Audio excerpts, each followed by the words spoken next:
tincture feels too strong or teas feel like it's too much effort, if you're feeling sick or your kids are sick and you're caught in the rush of trying to make sure that they get taken care of and everything else on top of it, sometimes teas can feel like too much work. Sometimes tinctures can be too harsh, but honeys are going to be exactly what you're going to need in a situation like that. And so today we're going to talk about honeys and syrups and how important they are for the home apothecary. These are the things that you're going to try to look for and you're going to reach for when your children are sick or you're sick and you need something to soothe a sore throat or a cough. So syrups and honeys are so good because oftentimes the medicine that children won't want to take in other forms are going to be palatable for them in a honeyed or a syrup form. It's also going to be the same thing as if you get a Gatorade or an electrolyte drink. If you take a spoonful of this and you stir it around in some water, it's going to add that extra little bit of sugar, that those electrolytes, the things that your body is going to need to feel nourished and hydrated when you're feeling poorly. So these are gentler, they're more child-friendly, and often they're more effective in the moment. Nothing does the trick for a sore throat like a good spoonful of honey or syrup. And honeys and syrups are one of the most traditional apothecary medicines that you can have. By the end of this video, you're going to know exactly when to reach for the honeys or the syrups rather than the tinctures or the teas. And I'll also give you a couple of my favorite recipes that I use on days like this in the seasons where things are cold and you sometimes come down with the colds and your kids are getting sick and everything's going around at school or with their friends and they bring it home and there's just crud and junk going around. This is a good winter medicine. Oftentimes, if you're buying supplements, you're going to buy the type of supplement. If you really want to get a good one, you're going to find one that's built as a food. It's a food type medicine. Your body is able to digest it better. Your body is able to absorb the nutrients better if it's in a food form. And syrups and honeys are medicine in food form. Now, these are historically used when alcohol isn't appropriate, people are feeling weak or depleted, and the medicine is needed to soothe, not necessarily stimulate. These are fantastic for when the body is stressed or irritated, or if the throat is sore or you have a cough. It's also good if you need repeated small doses of medicine. So honeys and syrups, they're not about rapid change, although they are very effective and you can see results immediately, but they're more about supporting the body while it heals. So an herbal honey, and that's what I've got right here. This is raw honey poured over herbs or medicine type food like what I have here, which is onion and garlic, soaking in my honey. This works because honey coats tissues. It preserves the delicate herbal constituents. Honey is also antimicrobial and it's soothing. This is best for sore throats, dry or irritated coughs, raw and scratchy inflammation, and gentle daily support. One of the wonderful things about honeys is that when you are infusing the herbs, you don't need to use heat. And sometimes heat can degrade some of the herbal medicinal qualities that you'd want in your medicine. And so when you're soaking it in honey, you can get everything undamaged, whereas sometimes with a tea, especially if the water is too hot, you can have some degraded medicine there. There's no alcohol. It's easy to take by the spoonful, and it stays in contact with the throat longer. Now, herbal syrups, they're basically a strong herbal decoction with sweetener.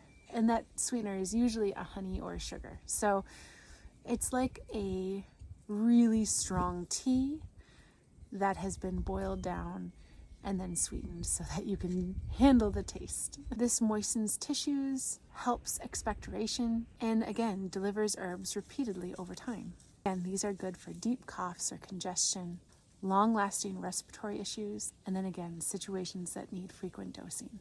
And the reason why you'd pick this over, say, a tea or decoction or a tincture is because this is going to be stronger medicine than a decoction or a tea. It is gentler than a tincture, easier to take multiple times a day, and you're often going to have a lot better compliance with both honeys and syrups when you're dealing with kids.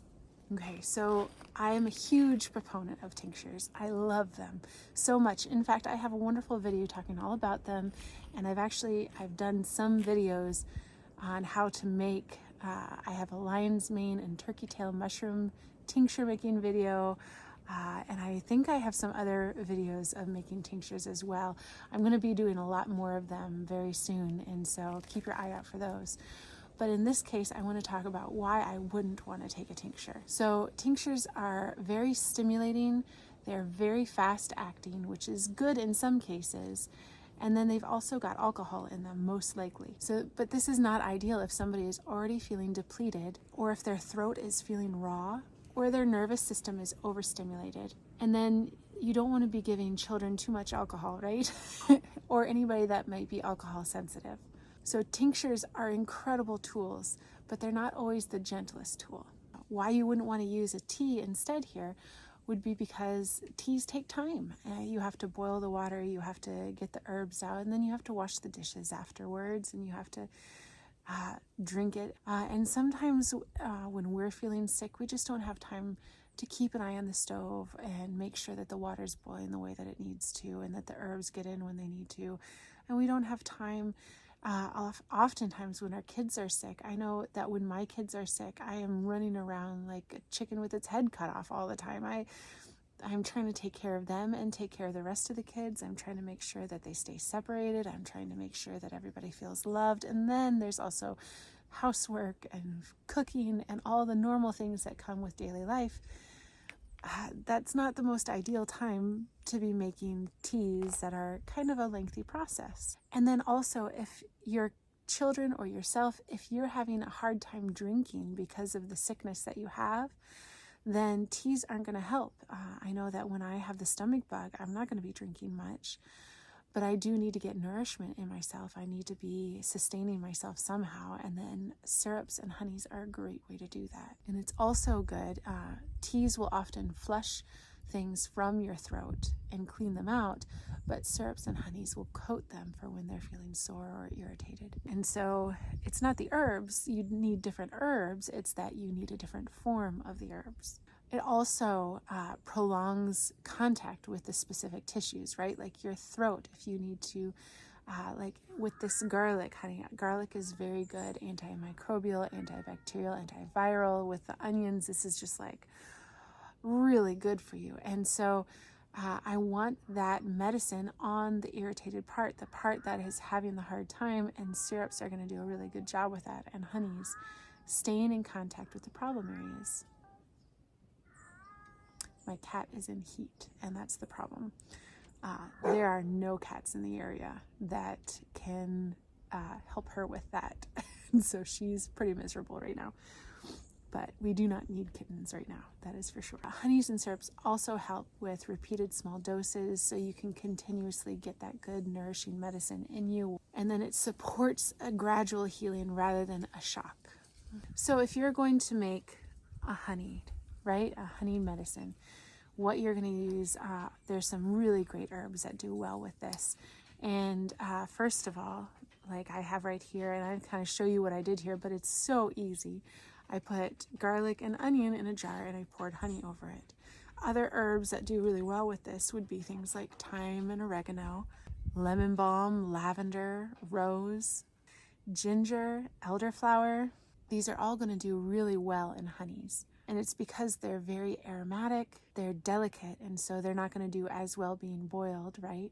They're throat focused, and they also taste pleasant. When you're making your herbal syrups, there are some really great herbs for that as well. So those would be elderberry, marshmallow root, ginger, elecampane, licorice root, thyme and oregano. I come to time and time again. Can't help myself, because they are so incredible at clearing out infections or tough bacteria or viruses. They are so good at that. When I was sick back in 2020, there was that big sickness. The only thing that helped me was oregano, and it was incredible how quickly it helped. These herbs are really good in syrups, and they're great because the mucilages that they have, or the deep respiratory affinities that they have, these are also ones that work really well with heat.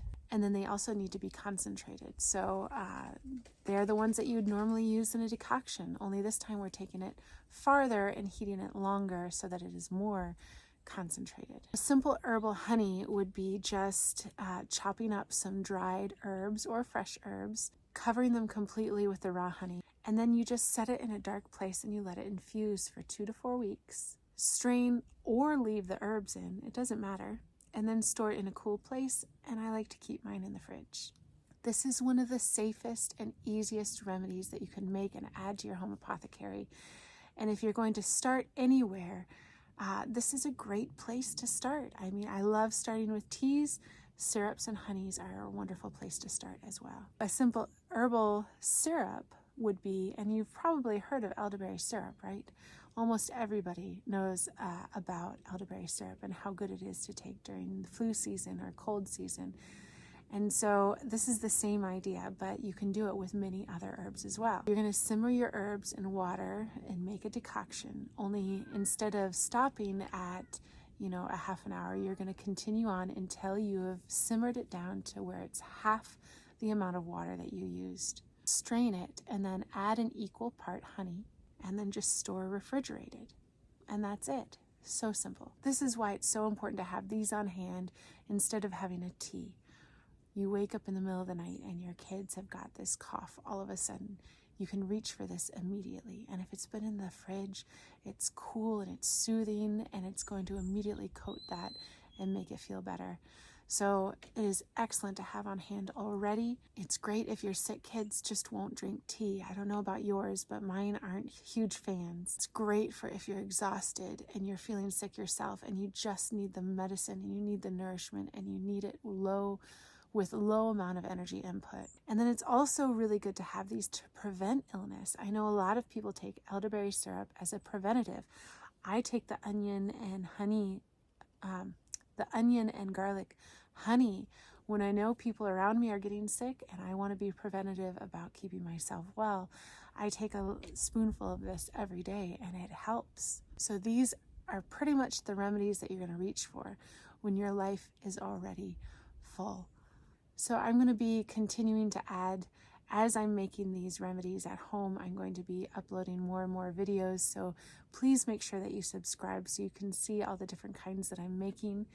But I just wanted you to have this basis of what a honey is and what a syrup is, how it's made, how simple it is, and how effective it can be if you have it in your home apothecary. And you don't have to just use herbs either. So one of the honeys that I really love to make has cranberries and pineapple in it.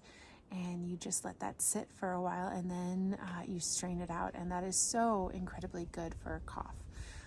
I know there's a honey that we really like to make that my husband has been taking, and he swears by this. This is his go-to medicine when he doesn't feel good. And he'll take a spoonful of honey that has had these spices soaking in it for a while. And the spices are cinnamon and ginger and turmeric, cayenne and nutmeg and clove. And then sometimes he'll add a little bit of vanilla to it.